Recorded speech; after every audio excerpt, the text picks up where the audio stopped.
Delhi 10-11 blast updates from ground zero. Delhi സ്ഫോടനത്തിൽ നിർണായകമായ വഴിത്തിരിവ്. ചാവേർ സ്ഫോടനമല്ലെന്ന് ഉറപ്പിക്കുകയാണ് അന്വേഷണ സംഘം. വിവിധ സംഘങ്ങൾക്ക് രൂപം നൽകി NIA അന്വേഷണം പുരോഗമിക്കുകയാണ്. ദില്ലി, UP, ഹരിയാന, ജമ്മു കാശ്മീർ കേന്ദ്രീകരിച്ച് അന്വേഷണം നടക്കുന്നു. കാർ ഓടിച്ച ഡോക്ടർ ഉമറിന്റെ മൃതദേഹം തിരിച്ചറിയാനുള്ള DNA പരിശോധനാ ഫലം ഇന്ന് ലഭിച്ചേക്കും. ഹ്യുണ്ടായി i20 ഉണ്ടായിരുന്നത് 80 കിലോ സ്ഫോടക വസ്തുക്കൾ എന്നാണ് പ്രാഥമിക നിഗമനം. രണ്ട് സാധ്യതകളാണ് നിലവിൽ അന്വേഷണ സംഘം പറയുന്നത്. ഒന്ന്, ഫരീദാബാദിലെ ഭീകര സംഘത്തെ പിടികൂടിയതോടെ പരിഭ്രാന്തനായ ഉമർ സ്ഫോടക വസ്തു മറ്റൊരിടത്തേക്ക് മാറ്റാനോ നശിപ്പിക്കാനോ ശ്രമിച്ചപ്പോൾ പൊട്ടിത്തെറിച്ചിരിക്കാം എന്നുള്ളതാണ്. അതായത് അതൊരു ചാവേർ ആക്രമണമല്ല, ലക്ഷ്യസ്ഥാനത്ത് എത്തുന്നതിന് മുൻപ് തന്നെ ഡിറ്റണേറ്റർ പൊട്ടിത്തെറിച്ചാണ് ഈ അപകടമുണ്ടായിരിക്കുന്നത് എന്ന്. അതായത് ചെങ്കോട്ടയുടെ മുന്നിലെ തിരക്കേറിയ ചാന്ദിനി ചൗക്കോ മറ്റോ ലക്ഷ്യം വെച്ചായിരിക്കാം അയാൾ വന്നിട്ടുണ്ടാവുക. ഇല്ലെങ്കിൽ ഡൽഹിയിലെ പല സ്ഥലങ്ങളിലും ബോംബ് സ്ഫോടനം നടത്താൻ അയാൾ സ്വയം പദ്ധതി ഒരുക്കുകയായിരുന്നു. രണ്ടാമത്തെ സാധ്യത, ഫരീദാബാദിലെ ഭീകര സംഘത്തെ പിടികൂടിയതോടെ പരിഭ്രാന്തനായ ചാവേർ തീരുമാനിച്ചുറപ്പിച്ച് സ്ഫോടനം നടത്തി എന്നതിനുമാണ്. ആ സാധ്യത മങ്ങുന്നു എന്നാണ് അന്വേഷണ സംഘം ഇപ്പോൾ പറയുന്നത്. കാരണം ഒരു ചാവേർ ആക്രമണത്തിന്റെ ശൈലിയിലല്ല ഉമർ മുഹമ്മദ് ഈ ആക്രമണം നടത്തിയിരിക്കുന്നത്. നിരവധി ചോദ്യങ്ങൾക്ക് ഇനിയും ഉത്തരം കിട്ടാനുണ്ട്. ഭീകരൻ ലക്ഷ്യമിട്ടത് എന്താണ് എന്നതാണ് പ്രധാന ചോദ്യം. സ്ഫോടനം എങ്ങനെ നടന്നു എന്നതാണ് രണ്ടാമത്തെ ചോദ്യം. ഡോക്ടർ ഉമറിന്റെ ദില്ലി ബന്ധം എന്താണ്? ദില്ലിയിൽ ഈ ഉമറിനെ സഹായിച്ചത് ആരാണ്?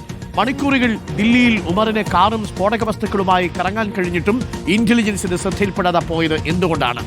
ദില്ലിയിലെ പരിശോധനയിൽ ഏതൊക്കെ തരത്തിലുള്ള വീഴ്ചകളാണ് ഉള്ളത്? ഈ ചോദ്യങ്ങളാണ് പ്രധാനപ്പെട്ട കാര്യങ്ങൾ. അതിസുരക്ഷാ മേഖലയിൽ എന്തുകൊണ്ടാണ് പരിശോധന ഇല്ലാതെ പോയത്? അതും റെഡ് ഫോർട്ടിൽ 3 മണിക്കൂർ നേരം ഈ കാർ ഉണ്ടായിരുന്നു. ചെങ്കോട്ട വരെ എങ്ങനെയാണ് ബദർപൂർ കടന്ന് ദില്ലിയിലൂടെ ചെങ്കോട്ട വരെ എങ്ങനെ എത്താനായി എന്നതും പ്രധാനപ്പെട്ട ചോദ്യം. ഈ ഉമർ മുഹമ്മദ് ഒറ്റയ്ക്കല്ലെങ്കിൽ കൂടുതൽ ഭീകരർ ദില്ലിയിലേക്ക് എത്തിയിട്ടുണ്ടോ? അവരെവിടെയൊക്കെയായിരിക്കും എന്നതാണ് മറ്റൊരു ചോദ്യം. ഫരീദാബാദ് സംഘത്തിലുള്ള വൈറ്റ് കോളർ ടെററിസ്റ്റുകളിൽ ഇനിയും കൂടുതൽ പേരുണ്ടാകാനുള്ള സാധ്യതയുണ്ടോ? കാർ ആക്രമണത്തിനാണോ വാങ്ങിയത് എന്നതാണ് പ്രധാനപ്പെട്ട മറ്റൊരു ചോദ്യം. ഈ കാർ കൊടുത്തയാൾ അത് ഇതുവരെയും സമ്മതിച്ചിട്ടില്ല. താരിഖും ആമിറും. രാജ്യത്ത് കൂടുതൽ സ്ഫോടനങ്ങൾ പലയിടങ്ങളിലായി ലക്ഷ്യമിട്ടിരുന്നു ഈ ഫരീദാബാദ് സംഘം. സ്ഫോടക വസ്തു ശേഖരം എവിടെ നിന്ന് ശേഖരിച്ചതാണ്? ആരാണ് ഈ സ്ഫോടക വസ്തു ശേഖരിച്ച് നൽകിയത്? നിയന്ത്രിച്ചത് വിദേശ ഭീകരരുണ്ടോ? അതിർത്തി കടന്നു വന്ന പാക് സാന്നിധ്യമുണ്ടോ എന്നുള്ളതാണ് പ്രധാനപ്പെട്ട ചോദ്യം. ഫരീദാബാദ് സംഘത്തിൽ കൂടുതൽ ഡോക്ടർമാർ ഉണ്ടെന്നും സംശയിക്കുന്നുണ്ട്. ഡോക്ടർ ഷഹീൻ അൻസാരിയെ കേന്ദ്രീകരിച്ചാണ് അന്വേഷണം. ഷഹീന്റെ സഹോദരൻ പർവേസ് അൻസാരി ഇപ്പോൾ കസ്റ്റഡിയിലാണ്. അൽഫല സർവകലാശാലയും കേന്ദ്രീകരിച്ചും അന്വേഷണം നടക്കുകയാണ്. പ്രധാനമന്ത്രിയുടെ നേതൃത്വത്തിൽ ഇന്ന് ക്യാബിനറ്റ് സുരക്ഷാ സമിതി യോഗം ചേരും. നോബൽ ബാരിക്കാരനും പിയാസുലും ഇന്ന് തത്സമയം ചേരുന്നു പ്രേക്ഷകർക്കൊപ്പം. ആദ്യം നോബൽ ബാരിക്കാരനിലേക്ക്. Nobel Barikkaran, very good morning. ദില്ലിയിൽ തിരക്കിട്ട ചർച്ചകളും നീക്കങ്ങളും ഒക്കെ ഇന്നലെ നമ്മൾ കണ്ടു. ഇന്ന് നിർണായകമായ ക്യാബിനറ്റ് സുരക്ഷാ സമിതിയുണ്ട്. ദില്ലി സ്ഫോടനത്തിന്റെ ഉത്തരവാദിത്വം ആരും ഇതുവരെയും ഏറ്റെടുത്തിട്ടില്ല.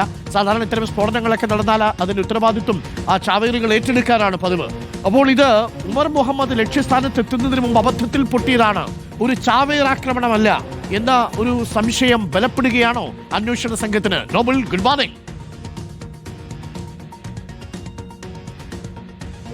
Arun, good morning. എന്താണെങ്കിലും ചാവേർ ആക്രമണം അല്ല എന്നാണ് ഇപ്പോൾ ഇതുമായി ബന്ധപ്പെട്ടുകൊണ്ട് അന്വേഷണ സംഘം ഒരു നിഗമനത്തിലേക്ക് എത്തുന്നത് എന്ന് വേണം മനസ്സിലാക്കാൻ. കാരണം ചാവേർ ആക്രമണങ്ങൾക്ക് ഒരു പ്രത്യേക സ്വഭാവം ഉണ്ട്. ഏറ്റവും പ്രധാനപ്പെട്ട കാര്യം, ഏതെങ്കിലും ഒരു കേന്ദ്രത്തിലേക്ക് വാഹനം ഇടിച്ചു കയറ്റുകയോ അല്ലെങ്കിൽ അത്തരത്തിൽ പൊട്ടിത്തെറിക്കുകയോ ചെയ്യുന്നതാണ് സാധാരണ പതിവ്. ഇതിൽ അങ്ങനെ ഒരു സംഭവം ഉണ്ടായിട്ടില്ല. പ്രധാനമായും CCTV ദൃശ്യങ്ങൾ അടക്കം പോലീസും മറ്റ് NIA അടക്കമുള്ള സംവിധാനങ്ങൾ പരിശോധിക്കുമ്പോൾ ഈ വാഹനം ബ്ലാസ്റ്റ് ചെയ്തതിനു ശേഷവും മുന്നോട്ട് നീങ്ങുന്നുണ്ട് എന്നാണ് പറയുന്നത്. അത് മാത്രമല്ല, പൊട്ടിത്തെറിച്ചത് പൂർണ്ണ തോതിൽ നിർമ്മാണം പൂർത്തിയാക്കിയ ബോംബല്ല എന്നും അന്വേഷണ സംഘങ്ങൾ കണ്ടെത്തുന്നു. കാരണം സാധാരണഗതിയിൽ ബോംബുകൾ പൊട്ടുമ്പോൾ അതിന്റെ ചീലുകളൊക്കെ തെറിക്കുന്ന സാഹചര്യം ഉണ്ട്. ഇത്തവണ ഇവിടെ ഈ ബോംബ് പൊട്ടുമ്പോൾ അങ്ങനെ ഒരു സാഹചര്യം ഉണ്ടായിട്ടില്ല എന്നത് മറ്റൊരു പ്രധാനപ്പെട്ടത്. അതോടൊപ്പം തന്നെ ഈ സ്ഫോടനം ഉണ്ടാകുമ്പോൾ സാധാരണഗതിയിൽ വലിയ ആൾക്കൂട്ടത്തിലേക്കൊക്കെയാണ് സാധാരണ ചാവേർ ആക്രമണം നടക്കാറുള്ളത്. അങ്ങനെ ഒരു സാഹചര്യം ഇതിൽ ഉണ്ടായിട്ടില്ല എന്നുകൂടി വിലയിരുത്തപ്പെടുന്നു. എന്താണെങ്കിലും നിലവിലത്തെ സാഹചര്യത്തിൽ ചാവേർ ആക്രമണ സാധ്യത പൂർണ്ണമായും തളർന്നില്ലെങ്കിൽ പോലും സാധ്യത അതിന് കുറവാണ് എന്നാണ് അന്വേഷണ സംഘങ്ങൾ വ്യക്തമായിക്കൊണ്ടിരിക്കുന്നത്. പ്രധാനമായും ഈ കാറിൽ 80 കിലോ അമോണിയം നൈട്രേറ്റും മറ്റ് രാസവസ്തുക്കളും ഉണ്ടായിരുന്നു എന്ന വിലയിരുത്തൽ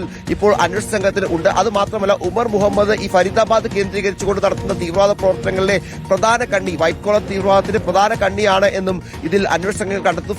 ഫരീദാബാദ് കേന്ദ്രീകരിച്ചുകൊണ്ട് തന്നെയാണ് ഇതിൽ പ്രധാനമായും അന്വേഷണം മുന്നോട്ട് പോകുന്നത്. നിലവിൽ NIA സംഘം ഈ കേസ് ഏറ്റെടുത്തതിന് പിന്നാലെ NIA എന്താണെങ്കിലും ഇതിൽ FIR രജിസ്റ്റർ ചെയ്തിട്ടുള്ള. അത് മാത്രമല്ല NIA ഇതിൽ ഇപ്പോൾ വിവിധ സംഘങ്ങളെ രൂപീകരിച്ചുകൊണ്ടാണ് ഈ അന്വേഷണം മുന്നോട്ട് കൊണ്ടുപോകുന്നത് എന്നാണ് അറിയാൻ കഴിയുന്നത്. ദില്ലി, UP, അതോടൊപ്പം തന്നെ ഹരിയാന, അതോടൊപ്പം ജമ്മു കാശ്മീർ അടക്കമുള്ള വിവിധ ഇടങ്ങളിൽ സംഘങ്ങളെ രൂപീകരിച്ചുകൊണ്ട് അന്വേഷണം മുന്നോട്ട് കൊണ്ടുപോകാനുള്ള നീക്കമാണ് ഇപ്പോൾ NIA സംഘം ഇതുമായി ബന്ധപ്പെട്ട് നടത്തിക്കൊണ്ടിരിക്കുന്നത്. അതോടൊപ്പം തന്നെ ഈ കേസുമായി ബന്ധപ്പെട്ടുകൊണ്ട് നിലവിൽ ഈ 5 വർഷത്തോളമായി ഫരീദാബാദ് കേന്ദ്രീകരിച്ചുകൊണ്ട് ഉമർ മുഹമ്മദ് പ്രവർത്തിക്കുന്നുണ്ട്. നേരത്തെ ഈ കേസുമായി ബന്ധപ്പെട്ട് അറസ്റ്റിലായിട്ടുള്ള ആദിൽ അഹമ്മദ്, അതോടൊപ്പം തന്നെ മുസ്ലിം ഷക്കീൽ അടക്കമുള്ള ആളുകൾ ഇതിന്റെ ഒരു ഭാഗമാണ്. അത് മാത്രമല്ല ഫരീദാബാദിലെ ഈ സർവകലാശാല കേന്ദ്രീകരിച്ചുകൊണ്ടുള്ള അന്വേഷണം അത് ഏറെ നിർണായകമാണ് എന്നാണ് ഇപ്പോൾ അന്വേഷണ ഏജൻസികൾ വ്യക്തമാക്കുന്നത്. കാരണം പല സ്ലീപ്പർ സെല്ലുകളും അവിടെ പ്രവർത്തിക്കുന്നുണ്ട് എന്ന വിശദാംശങ്ങൾ രഹസ്യാന്വേഷണ വിഭാഗത്തിനൊക്കെ ലഭിച്ചിട്ടുണ്ട് എന്നും അറിയാൻ കഴിയുന്നു. അതിൽ വിദ്യാർത്ഥികളുണ്ട്, സമാനമായി തന്നെ മറ്റു ഡോക്ടർമാരുണ്ട്, വനിതാ ഡോക്ടർമാർ പോലും ഇതിന്റെ ഭാഗമാണ് എന്നടക്കമുള്ള കാര്യങ്ങൾ അന്വേഷണ സംഘങ്ങൾ എന്താണെന്ന് സംശയിക്കുന്നു. ഇതുമായി ബന്ധപ്പെട്ടുകൊണ്ട് കൃത്യമായി തന്നെ വിവിധ കേന്ദ്രങ്ങളിൽ തന്നെ ഇവരുടെ അന്വേഷണങ്ങൾ പുരോഗമിക്കുകയാണ്. ഏതായാലും നിലവിൽ NIA സംഘം ഇതിൽ വ്യക്തമാക്കുന്നത് ഇതൊരു ചാവേർ ആക്രമണമാണ് സാധ്യത കുറവാണ് എന്നാണ്. പക്ഷേങ്കിൽ പൂർണ്ണമായും അതിനെ ഇവർ തള്ളുന്നില്ല. പക്ഷേങ്കിൽ പോലും നിലവിൽ ഈ കാണുന്ന സ്വഭാവ പ്രകാരം ഇതൊരു ചാവേർ ആക്രമണ സാധ്യത വളരെ കുറവാണ് എന്നുള്ളതാണ്. അതേസമയം മറ്റ് വിശദാംശങ്ങൾ, പ്രത്യേകിച്ച് ഈ ഉമർ മുഹമ്മദിന്റെ ശരീരം, പ്രത്യേകിച്ച് ബോഡി ഇതുവരെ തിരിച്ചറിഞ്ഞ സാഹചര്യം ഉണ്ടായിട്ടില്ല. അദ്ദേഹത്തിന്റെ മാതാവിന്റെ DNA സാമ്പിൾ ഇന്നലെ സ്വീകരിച്ചിരുന്നു.